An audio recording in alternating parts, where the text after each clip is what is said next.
So, und ihr seht, unsere kleine Stadt feiert wieder. In der Besenwirtschaft wird gefeiert, ein kleiner Dampfsonderzug dreht hier seine Runden. Wir haben nämlich die 1000 Abonnenten erreicht. Wow! Und das nur mit eurer Hilfe, muss man dazu sagen. Wirklich, deswegen ganz, ganz lieben Dank da von meiner Seite an euch. Ohne das wäre es nie so weit gekommen, muss man dazu sagen. Ist ja ganz normal eine Hobbyvorstellung letzten Endes, wie ich da meine Anlage baue, und dass doch 1000 Leute oder über 1000 Leute das interessiert, finde ich echt mega. Deswegen ganz, ganz lieben Dank, wirklich.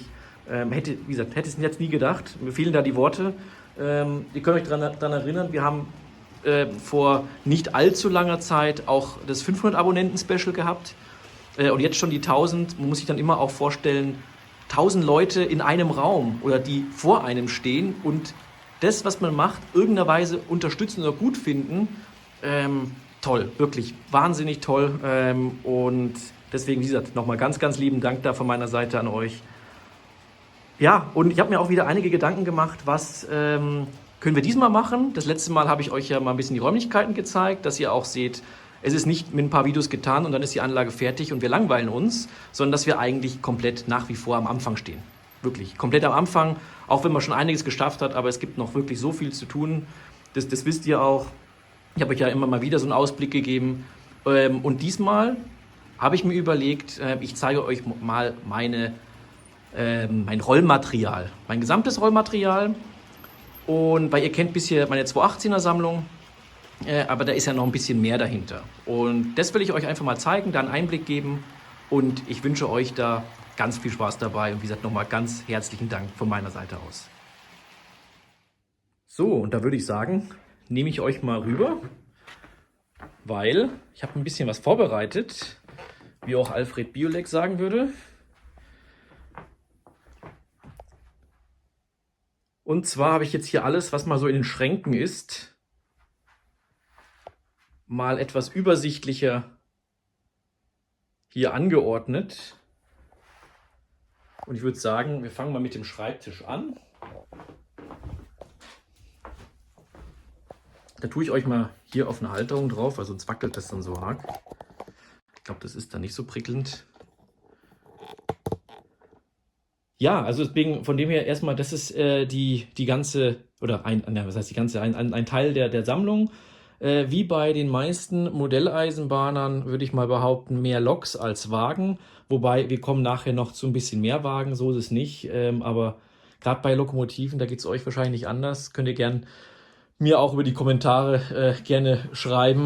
Geht es euch wahrscheinlich anders. Bei Loks wird man einfach schwach und Wagen sind einfach manchmal auch so beiläufig. Und man denkt ja schon in Zügen.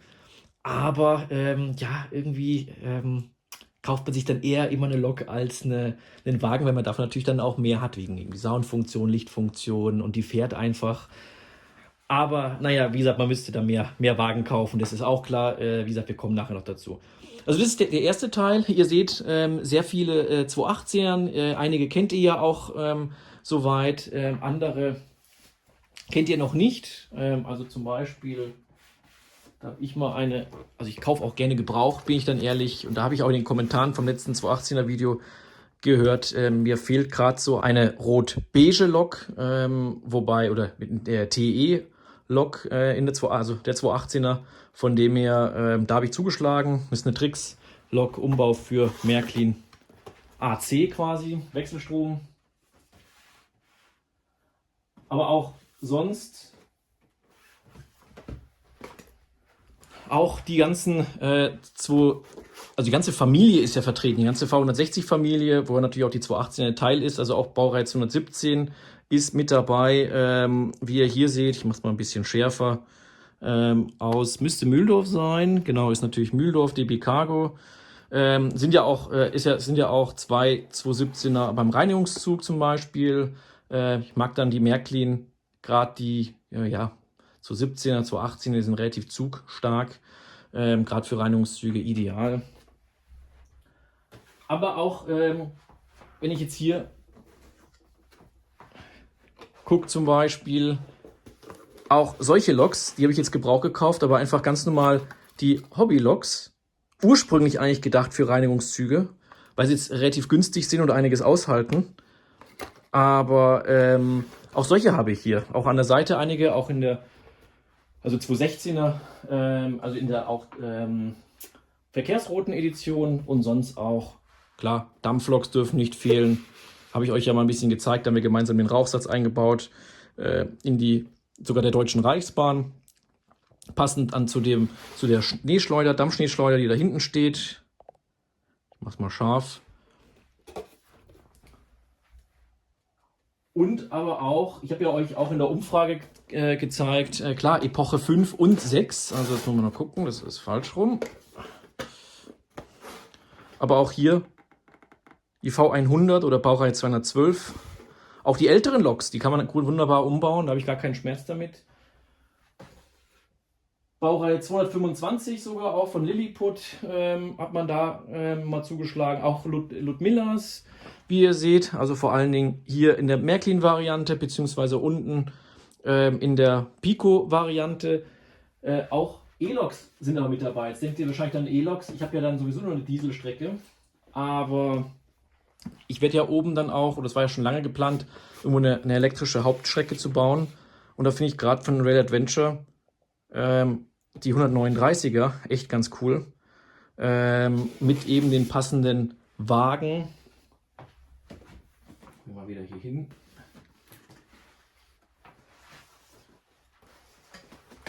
Die ich damals, die es von Märklin extra gab. Das passt perfekt, wo man dazwischen dann irgendwie ICE-Wagen oder sowas dann spannen kann. Deswegen echt eine schöne Sache. Dann seht ihr auch vor allen Dingen dann die V160-Familie. Sind ja auch welche auf der Anlage. Gibt noch welche zum Umbauen, wie eben dann hier in der Cargo-Ausführung. Beziehungsweise habe auch eine von Brava, wie auch von Pico. Und ja, auch zum Beispiel eine Köf ist natürlich auch noch mit dabei. Die muss noch umgebaut werden. Hier im Mercedes Look. Die Lok hat den Look. Also für Werk Sindelfingen eigentlich echt auch eine coole Sache.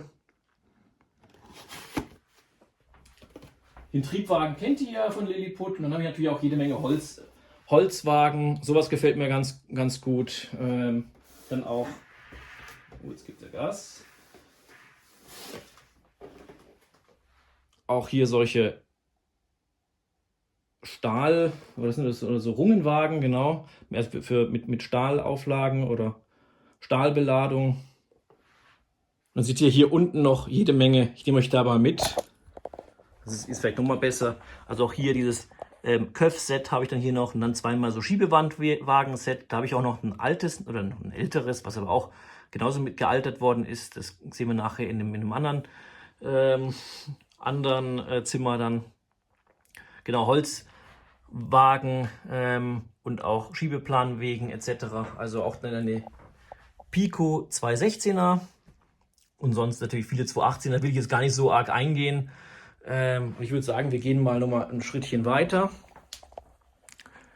Hier, meine 218er Sammlung kennt ihr auch alles soweit. Will ich da auch gar nicht mehr so weiter sagen. Ich glaube, noch ganz cool zu erwähnen ist, dass hier noch 215er, die ich noch von Rocco habe, die ich mal plane, irgendwann mal in 225er umzulackieren oder 215er eben in Verkehrsrot, beziehungsweise vielleicht auch ja, Orientrot, muss man überlegen. So sind es jetzt in der Epoche 4. Habe ja gemerkt, aber auch ihr seid eher viel in der Epoche 4 zu Hause, von dem her, warum auch nicht so lassen. Da bin ich am Überlegen noch, wie man das macht. Das eilt auch nicht. Ja, und dann kommt es zu den großen Paketen. Deswegen, ich mag auch natürlich unseren Hochgeschwindigkeitszug, unseren ICE. Deswegen habe ich da mal bei dem Railbau zugeschlagen. Einfach, weil das ein ICE 3 ist mit dem passenden Wagenset und der auch einfach auch DCC kann. Das ist für mich immer wichtig und sieht ja nicht verkehrt aus. Sonst der andere ICE 5, der Verkehrsrote, den hatte ich auch mal, habe ich aber leider dann verkauft, weil den müsste ich auch nochmal umbauen mit anderem Decoder und alles soweit. Deswegen habe ich jetzt gesagt, komm, der ist eigentlich ganz cool, auch mit der Führerstandsbeleuchtung. Dann habe ich hier noch einen Triebzug, den 648. Und dann nehme ich euch mal kurz nur einfach wieder auf die Halterung. Dann können wir nämlich kurz den auch aufmachen. So brauche ich beide Hände.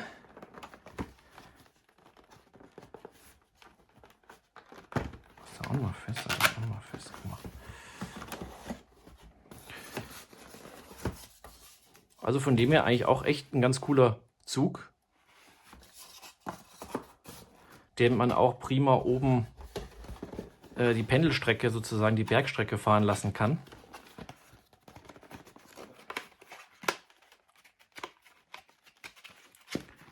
So, aber auch der ICE 2 ist natürlich ein cooler Zug. Leider, der jetzt ausrangiert wird oder schon wurde, der ist auch komplett umgebaut. Den habe ich, also zumindest der Zug mit den ganzen Wagen, ist auch mit Figuren ausgestattet. Das war auch eines der ersten Projekte. Seht ihr vielleicht in meinen ursprünglichen Livestream-Videos, da habe ich den hin und wieder fahren lassen.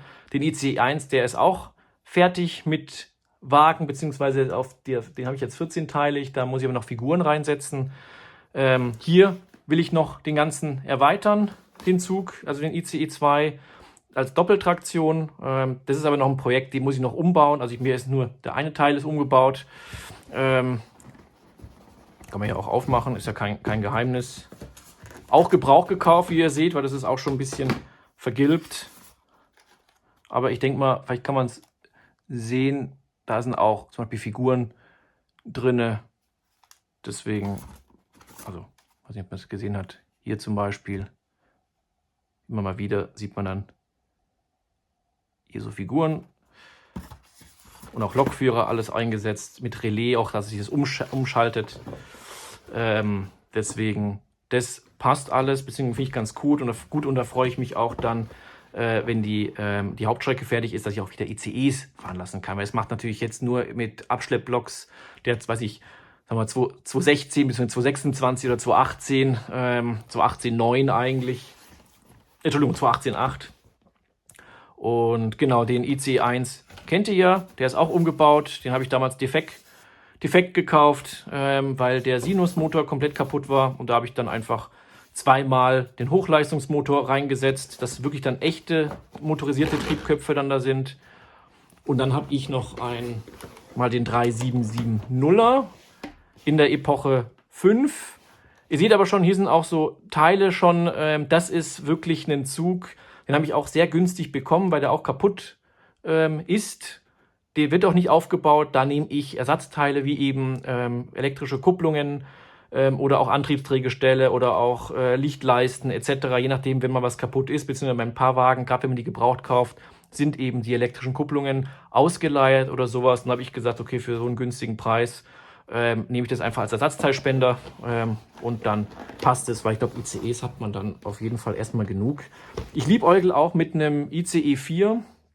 Gibt es ja auch in gealterter Ausführung, auch mit dem grünen Steckersymbol, also mit dem Ökostrom-Logo, gefällt mir auch wirklich sehr gut.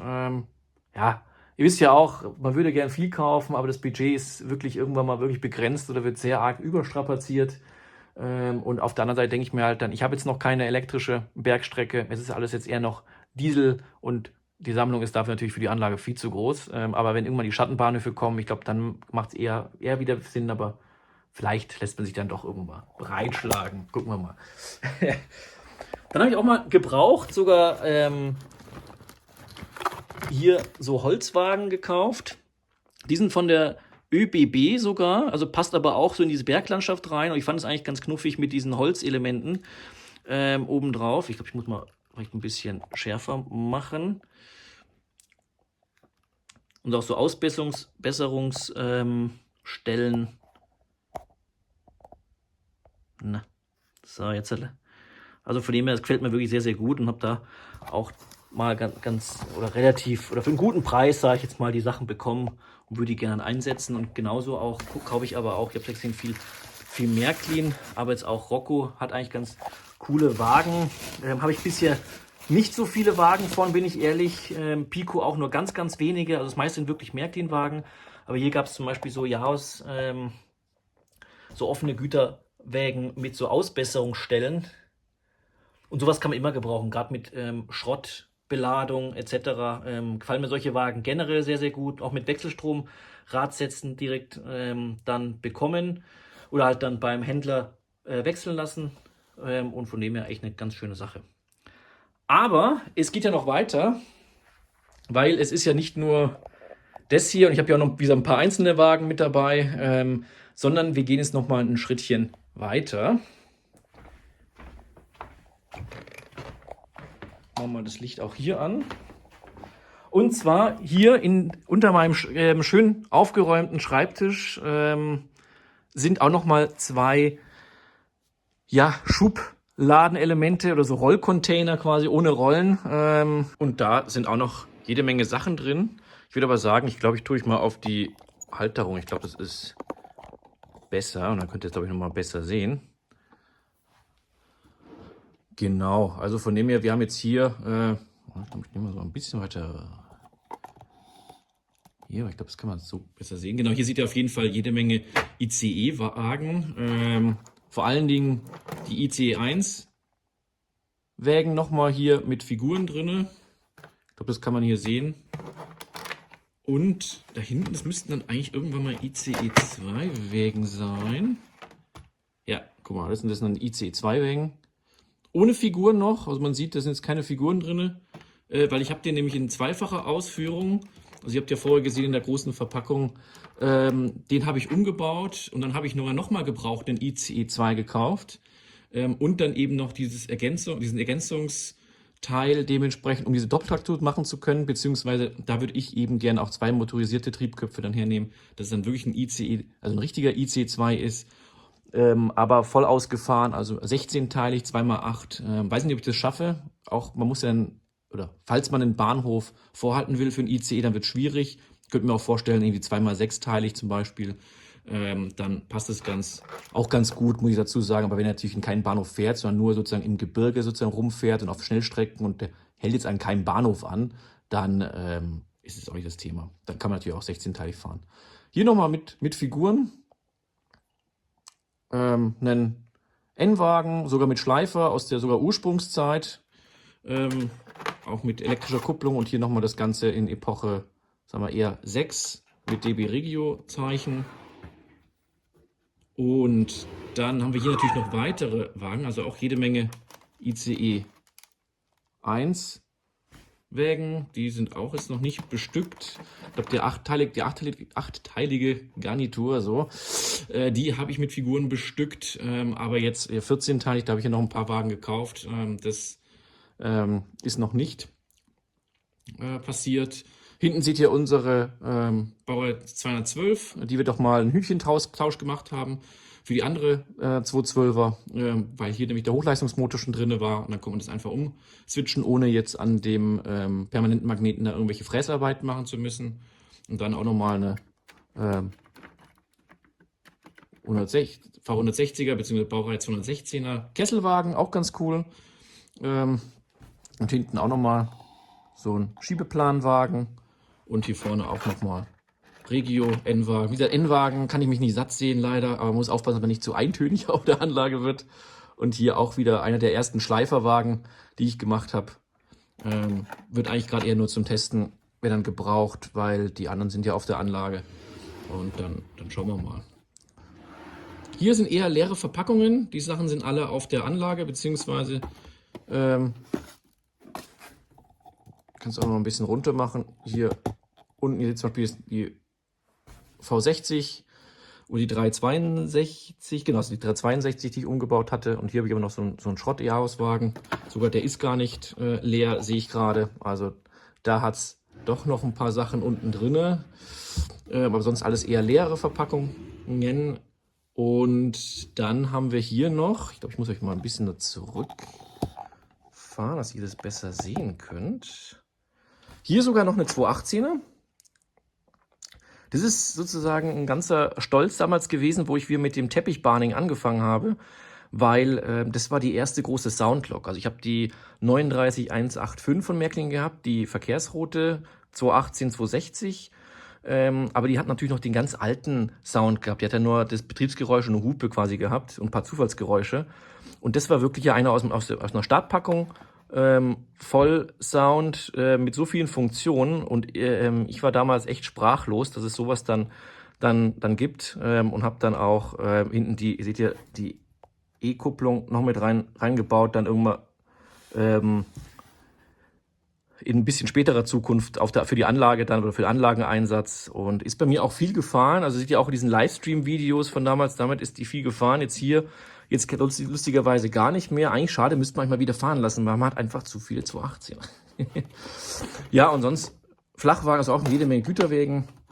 Das noch zum Reinigungswagen. Hier habe ich dann noch den ICE 2, das Bordrestaurant, auch mit Figuren schon bestückt. Kann man, glaube ich, gar nicht sehen. Zum Teil auch mit essenden Figuren. Ist jetzt aber ein bisschen schwierig. Da guckt einer raus. Der wartet auf sein Essen. Und hier nochmal einen Steuerwagen. Der ist sogar leer. Guck, der ist leer. Ich habe nochmal einen Steuerwagen. Der ist aber auf der anderen Seite. Und hier nochmal das andere Pack, was ich euch gesagt habe, mit den Transwaggon, mit den Schiebewandwägen. Und hier auch nochmal ein Schiebewandwagen, den mir die Lilly mal zum Geburtstag geschenkt hatte. Also kann man nie genug haben. Man hat echt relativ viele Wagen, aber trotzdem zu viele Loks. Ihr kennt es ja wahrscheinlich. Und sonst haben wir hier auch noch ein paar Wägelchen. Da gucke ich mal ein bisschen. Also hier auch nochmal einen Schiebewandwagen. Hier sogar mal einen N-Wagen bzw. einen Silberling, den ich sogar gebraucht gekauft hatte. Der hat nämlich noch andere Kupplungen dran, sehe ich gerade. Und sogar mit Innenbeleuchtung und Schlusslichtern. Unseren 612er kennt ihr ja sogar, ein paar Flachwegen. Und das ist die Verpackung von unserer 212er auf der Anlage. Dann würde ich sagen, springen wir mal weiter zur anderen Seite.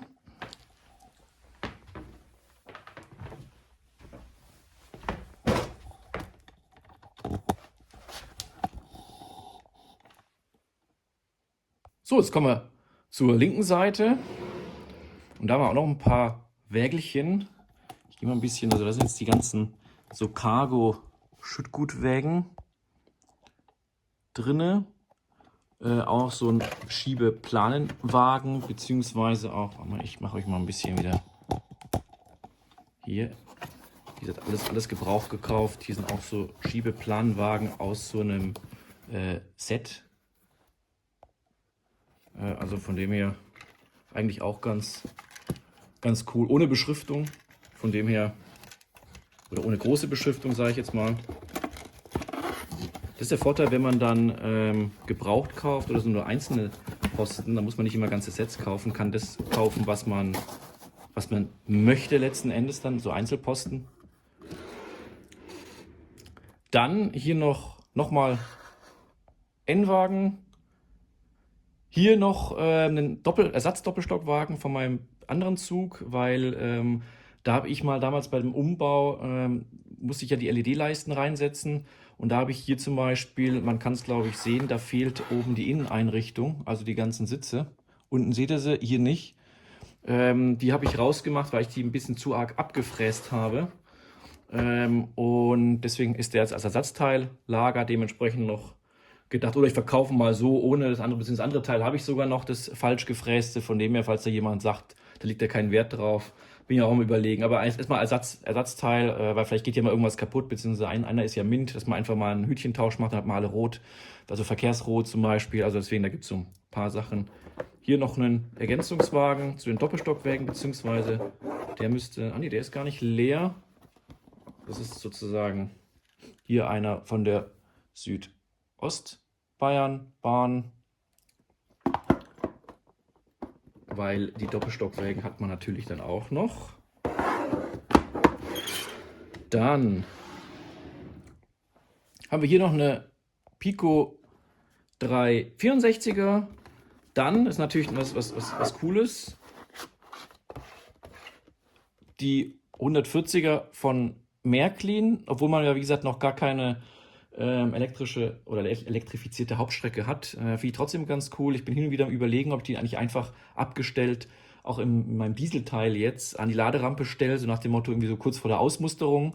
Auf der anderen Seite möchte ich sie definitiv dann auch auf der Bergstrecke dann mal fahren sehen, zusammen mit so gealterten Schiebewandwägen zum Beispiel. Jetzt kommen ja noch ein paar sogar von Märklin raus, von denen die sind auch schon direkt vorbestellt. Haben einen schönen Ganzzug, kann ich mir sehr, sehr gut vorstellen. Wird ja auch mit Pantographen, die man hoch und runter schalten kann. Also, wenn man das jetzt braucht, das ist jedem selbst überlassen, aber es sind so kleine Gimmicks, die finde ich immer eigentlich ganz, ganz cool, bin ich ehrlich. Und dann, ach genau, hier noch auch ein EOS-Wagen mit Kohle beladen. Ist sogar einer mit einem Schleifer dran, also der hat sogar Schlusslichter mit dran. Ich werde den aber so in der Hinsicht nie fahren lassen. Ich bin da scharf auf das Schleiferdrehgestell.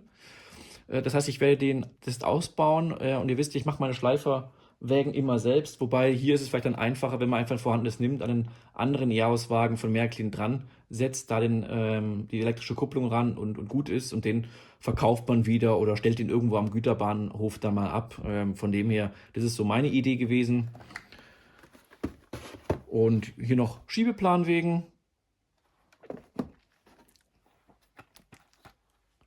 Hier, ich war im Miniaturland, beziehungsweise bin da sogar regelmäßig.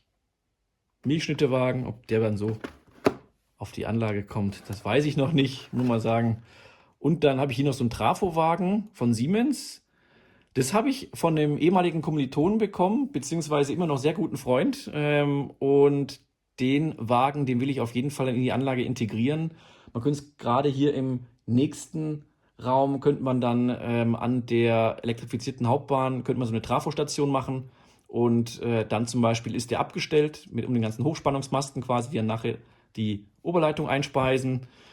Oder halt dann einfach den Trafotransport mit einer Ludmilla vorne und der zieht dann seine Bahn. Der könnte dann sogar auch hier auf dem Dieselteil dann fahren, als kleiner Sonderzug, den man nicht so alltäglich dann sieht, hinten vielleicht mit so einem Bauzugwagen oder so einem, was ist das so, wo die ganzen Leute dann drin sind. Fällt mir gerade der Name nicht ein, falls es einer weiß. Also auf jeden Fall so ein Hilfswagen, glaube ich, ist es dann.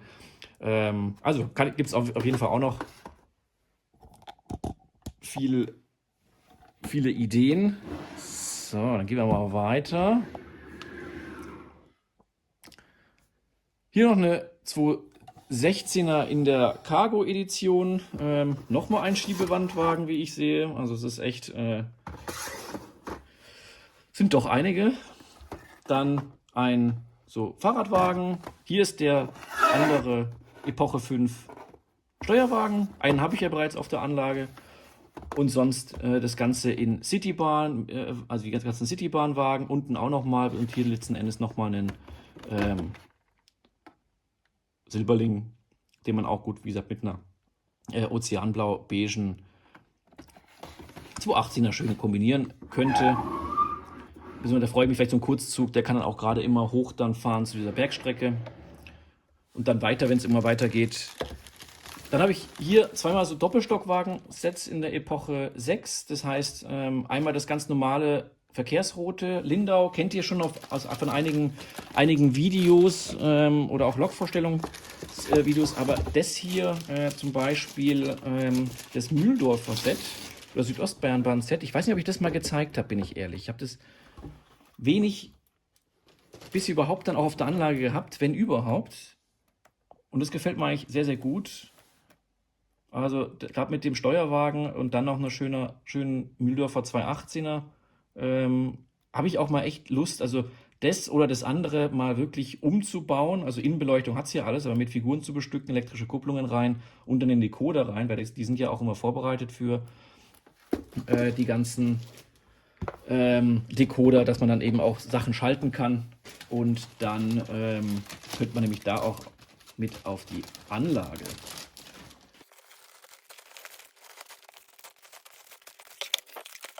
Dann machen wir wieder zu. Und dann habe ich noch eine spezielle Kiste. Und zwar die Historie. Jetzt lernt ihr ein bisschen was über die Historie quasi von mir kennen. Wobei ich hier nochmal ein extra Video machen würde, weil ich glaube, das wäre dann zu schade. Ich war mal in Alabama, habe da gewohnt, ja. Habt ihr wieder was gelernt? Und zwar ist es meine ursprüngliche Märklin-Kiste, die ich natürlich ganz selten rausnehmen. Sie hat schon einige Umzüge hinter sich. Ist jetzt auch, da sind echt sehr alte Modelle auch mit dabei.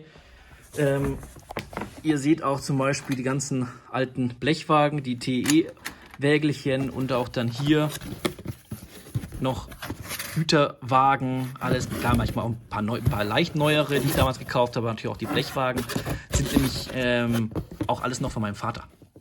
Und mit der Eisenbahn habe ich früher gespielt, wie gesagt auch mit den S-Bahnwagen, da habe ich natürlich mal, die habe ich dann damals, als die neu rauskamen, dann noch dazu gekauft oder mir auch zu Weihnachten, zum Geburtstag gewünscht oder von meinem Taschengeld dann irgendwann mal gespart und gesagt, das möchte ich dann haben. Aber auch hier zum Beispiel sind dann wirklich dann noch die Loks. Die E03, die würde ich gerne mal auf Hochleistungsmotor sozusagen umbauen, dass die dann auch wirklich bei mir fährt. Aber ihr seht auch dann Schienenbus, hier nochmal ein S-Bahn-Wagen. Also da sind noch einige Sachen da. Da würde ich auch sagen, weil es den Rahmen sprengt, beziehungsweise weil ich glaube, das ist vielleicht mal ein ganz cooles Video, dass ich euch mal so ein bisschen zeige. Vielleicht finde ich auch noch alte Fotos von der Anlage. Wie auch, was ich an Rollmaterial sozusagen von früher habe. Wie gesagt, ist von meinem Papa und wie gesagt, ich habe mal ein paar Sachen dann mitgekauft. Und ja, sozusagen so hat das Ganze angefangen, das Eisenbahnfieber. Wobei es dann irgendwann mal auch aufgehört hat und der Computer dann doch interessanter war. Und jetzt lustigerweise das natürlich dann über jetzt die letzten Jahre wieder gekommen ist und wirklich ist ein schönes Hobby. Und zum Beispiel hier, die 218er war damals mein ganzer Stolz. Den habe ich mir gewünscht, sogar mal zu Weihnachten, genau. Die habe ich, jetzt lass mich überlegen, da waren wir irgendwo unterwegs und haben sogar, ich habe die, ich weiß nicht, waren wir da im Urlaub?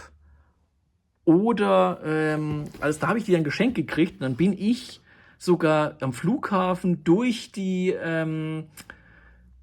Kontrolle durch. Und dann hat es gepiepst und dann haben die in meinem Rucksack geguckt, okay, das ist eine Lok, alles soweit. Die mussten aber extra nochmal die durchröntgen lassen, weil die gedacht haben, da sind irgendwelche Sachen innen drin. Deswegen kleine Anekdote dadurch, also Loks und Flughafen, weil Metall ist nicht ganz so gut, obwohl es war jetzt relativ entspannt, war ja nichts, war ja ein Kind. Also, aber das war mein ganzer Stolz, die 218, 217 in der Hobby-Edition. Also das waren noch die kleinen Zeiten damals. Und wie gesagt, ich würde sagen, ich kann mal das ganze Rollmaterial daraus rausholen und euch da noch mal ein bisschen was zeigen. Und vielleicht finde ich auch noch auf der alten Festplatte noch mal ein paar Fotos, wie früher die Anlage ausgesehen hat. War aber nichts Besonderes, aber habe mich damals wirklich mega gefreut, als ich dann, lass mir mal überlegen, mit 8, 9 oder sowas dann da die erste Eisenbahn da gekriegt habe und dann zum Geburtstag noch mal einen weiteren Schwung mit den Formsignalen und alles. Also von dem her habt ihr da wieder was von mir gelernt. Ich würde sagen, wir gehen jetzt rüber und beenden unsere Tour, weil hier dieses Rollmaterial kennt ihr. Also zum Teil habt ihr vielleicht noch die Kartons gesehen. Hier die 212er, hier nochmal 218er, hinten nochmal unsere Umbau 212er, drinnen parkt dann noch die Märklin 360er. Das wird wahrscheinlich ein bisschen schwierig rauskommen. Beziehungsweise die kann man ja starten. Kommen wir mit dem Computer an. Dann lassen wir mal so lang einfach mal den Zug starten. Hier die ESU 218er, hier unser Dampfsonderzug mit der 065 und dann hier nochmal unser Doppelstockzug und die ganzen Wagen, die dazu gehört. Hier eine V60 bzw. 362, die ich umgebaut habe auf Hochleistungsmotor. Beziehungsweise ich glaube, die hatte sogar schon, ich weiß es gerade gar nicht. Die habe ich auf jeden Fall umgebaut, die 365.